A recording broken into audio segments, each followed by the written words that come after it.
Hello student, आप सभी का एक बार से फिर से स्वागत है मेरे channel GK with RD sir. तो आज हम देखने वाले हैं विदेशी आक्रमण।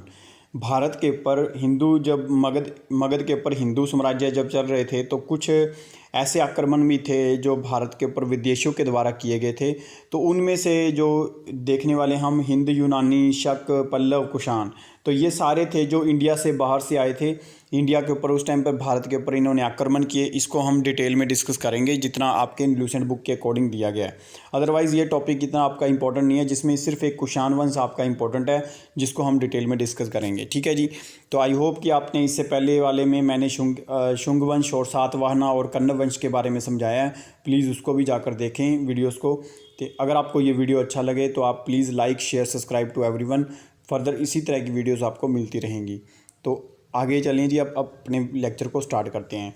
तो इसमें देखिए जी, भारत के ऊपर विदेशी आक्रमण करने के लिए ना आपको चार, ये अगर इस तरह से क्वेश्चन आएगा कि चार ऑप्शन आपको देगा और चार उनके संस्थापक दे सकता है। तो इस तरह से आपने याद रखना है, क्योंकि इस तरह से क्वेश्चन पूछा जा सकता है। तो आपके द्वारा मैं आपको बताता हूँ, जो हिंद यूनानी कौन थे जी। जब सिकंदर ने भारत के ऊपर हमला किया था तो सिकंदर जो था वो था यूनान का राजा, और हिंदुस्तान के ऊपर इन्होंने राज किया। तो हिंदुस्तान पे जब इसकी डेथ हो जाती है जाते टाइम, तो ये जो हिंद वाला एरिया था उसके ऊपर ये सेल्यूकस निकेटर अपने सेनापति को छोड़ जाता है। और इसी तरह से इस सेल्यूकस निकेटर को फिर हिंद यूनानी कल्चर के वाले लोग कहा जाता है। तो इस तरह से सेल्यूकस के द्वारा स्थापित पश्चिमी और मध्य एशिया के विशाल साम्राज्य को उसके उत्तराधिकारी एंटियोकस प्रथम के अंशुक बनाए रखा था। अब सेल्यूकस निकेटर की जब डेथ होती है तो उसकी जो गद्दी होती है वो एंटियोकस नामक प्रथम, जैसे एंटियोकस प्रथम, एंटियोकस टू, एंटियोकस थ्री, इस नाम से ये गद्दी चलती है। तो इसमें एंटियोकस नामक प्रथम जो इसके राजा थे, जो इसके उत्तराधिकारी थे, जो इस प्रथा को चला के रखते हैं, इनको हिंद यूनानी लोग बोला जाता था। ठीक है जी। तो उसके बाद एंटियोकस टू के शासनकाल में विद्रोह के फलस्वरूप अनेक प्रांत स्वतंत्र हो गए थे।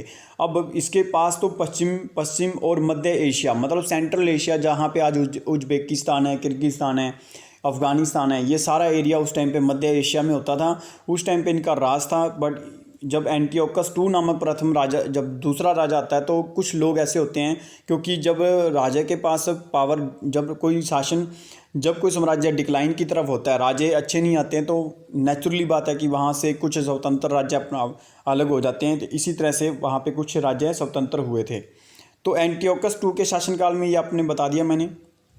तो देखिए जी, बैक्टीरिया का एक विद्रोह हुआ था जिसका नेतृत्व किया था डियोडस प्रथम के द्वारा।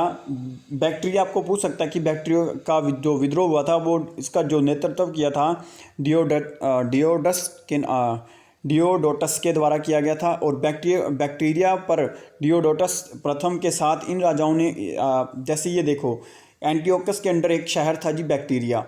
उस बैक्टीरिया जो था उसके ऊपर डियोडस के नेतृत्व में एक विद्रोह होता है और उसको सफलतापूर्वक वो स्वतंत्र घोषित कर देते हैं। इसी तरह से जब बैक्टीरिया एक स्वतंत्र राज्य बनता है तो उसके ऊपर जो राजे बैठते हैं वो इस तरह से होते हैं, डियोडोटस टू, और उसके बाद यूथिडेमस, उसके बाद डेट्रीमिटियस, उसके बाद मिनांडर, वही मिनांडर था जिसको पुष्यमित्र शुंग ने हराया था, वो इसी शासन बैक्टीरिया का शासक था। यूक्रेटाइस, तो हार्मिक्स, ये सारे राजे थे जो बैक्टीरिया राज्य के ऊपर राज कर रहे थे। ठीक है जी। तो आपको बता दूं, भारत पर सबसे पहले बैक्टीरिया के शासक डेमेट्रियस ने आक्रमण किया था, जो कि 190 ईसा पूर्व में भारत पर आक्रमण किया था और अफगानिस्तान, पंजाब, सिंध के बहुत बड़े भाग पर राज अधिकार कर लिया था। बट उसने अपनी राजधानी शाक्कल को बनाया था, जिसको आज हम क्या बोलते हैं, पेशावर। ठीक है जी। तो इसे हिंदू यूनानी या बैक्टीरियाई यूनानी कहा जाता था। इस तरह से इस जो वाले एरिया को इस तरह से नाम से जाना जाता था। तो हिंदू यूनानी शासकों में सबसे अधिक विख्यात तो कौन है जी, मिनांडर हैं। मिनांडर को मैंने बताया था पुष्यमित्र शुंग के द्वारा इसको हराया गया था। तो ये 165 से 145 ईसा पूर्व में इसने भारत पर आक्रमण किया था। इसकी राजधानी जो थी शाक्कल, सॉरी मैंने पीछे बोल दिया था आपको, पेशावर नहीं था, ये सियालकोट है। ठीक है जी। तो आप इसको देख सकते हैं। तो इसको आज हम सियालकोट के नाम से जानते हैं, जो शिक्षा का प्रमुख केंद्र था उनके टाइम पे। उसके बाद मिनांडर ने जी नागसेन, और जिसको नागार्जुन बोले जाते हैं, भारत के साइंटिस्ट जो थे उस टाइम के ऊपर, नागार्जुन से बौद्ध धर्म की शिक्षा ली थी। तो मिनांडर किसमें था जी? बौद्ध धर्म अपनाया था इन्होंने, ठीक है जी। मिनांडर के प्रश्न और नागसेन के द्वारा दिए गए उत्तर एक पुस्तक में संग्रहित हैं। मतलब एक पुस्तक है, उसके अंदर ये दोनों के जो वाद विवाद आपस में हुए थे उनको बोला जाता है जी। उनको उस बुक का नाम था मिलिंद पन्हो, या इसको मिलिंद प्रश्न के नाम से भी जाना जाता है, ठीक है जी।